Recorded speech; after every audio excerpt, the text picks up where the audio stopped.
America की Iran को धमकी तो रूस ने भी दिखाई भपकी। ईरान को मिला एक और साथ। क्या वर्ल्ड वॉर 3 की तरफ बढ़ रही हालात।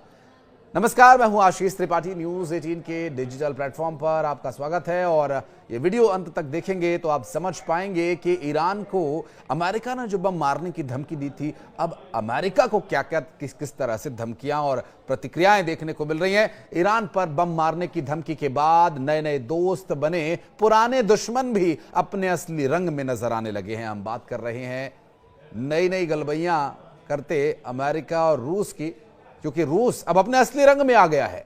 कहीं ये तीसरे विश्व युद्ध की ओर बढ़ते कदम तो नहीं।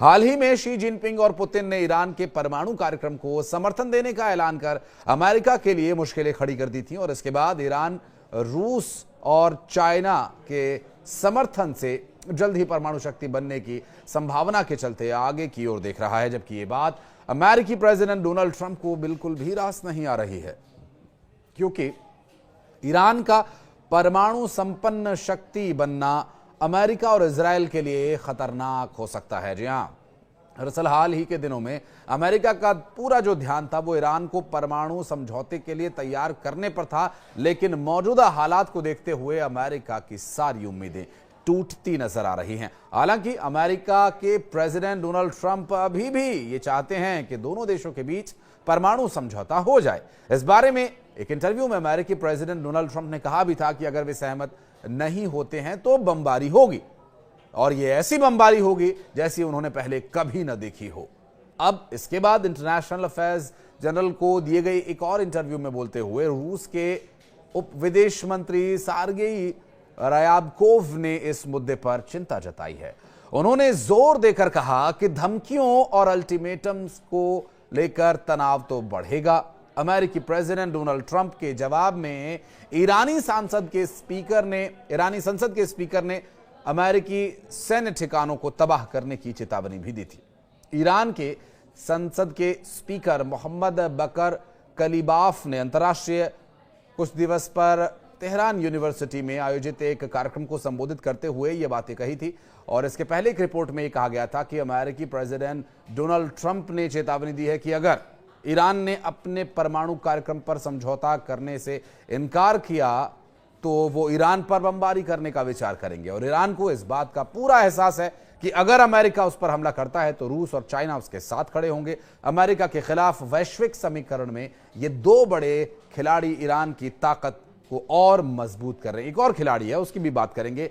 एक और बड़ा प्लेयर इस गेम में है। अमेरिकी खेमे के प्रतिबंधों का जवाब देने के लिए ईरान के पास कूटनीतिक और सैन्य विकल्प मौजूद हैं। ईरान की सबसे बड़ी ताकत उसका आत्मनिर्भर सैन्य तंत्र है, और खास करके उसकी मिसाइली क्षमता। ईरानी मिसाइली रिवॉल्यूशनरी गार्ड्स कॉम्स के वरिष्ठ commander general Amir Ali Hajizadeh ने अमेरिका को चेतावनी देते हुए कहा कि अमेरिका के क्षेत्र में कम से कम 10 सैन्य ठिकाने हैं जहां 50,000 सैनिक तैनात हैं। अगर वे हम पर हमला करते हैं तो उन्हें कड़ा जवाब मिलेगा। ईरान ने केवल बयानबाजी तक खुद को सीमित नहीं रखा, बल्कि उसने संयुक्त राष्ट्र के जरिए भी अमेरिका को सीधी चेतावनी भेजी है। और संयुक्त राष्ट्र में ईरान के राजदूत अमीर सईद इरवानी ने अमेरिका की धमकियों को गैर जिम्मेदाराना करार देते हुए सुरक्षा परिषद को पत्र भी लिखा है।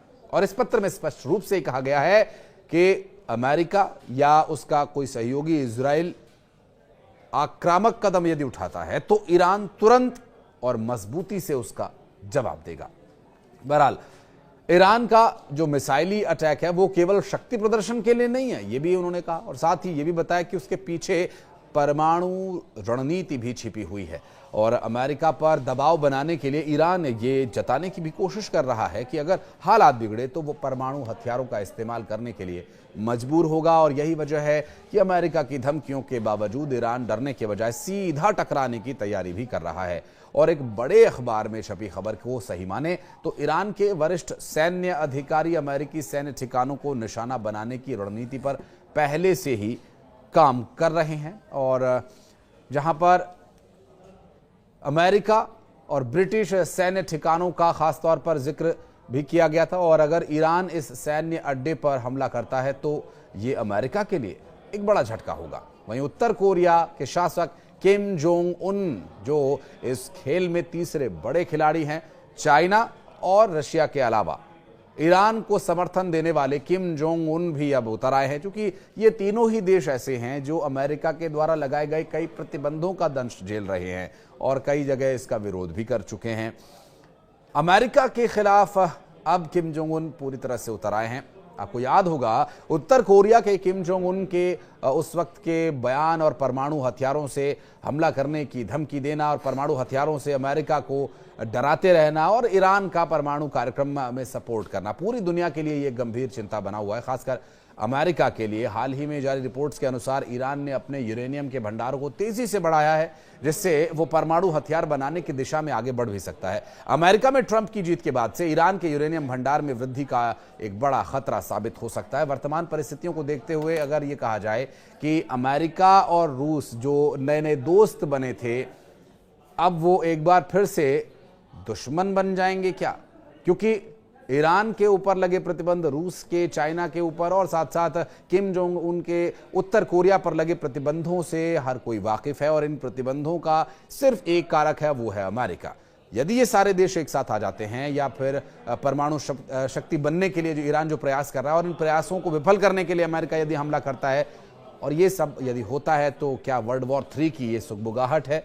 हम उम्मीद करते हैं कि ऐसा कुछ ना हो, शांतिपूर्ण तरीके से सारे काम होने चाहिए।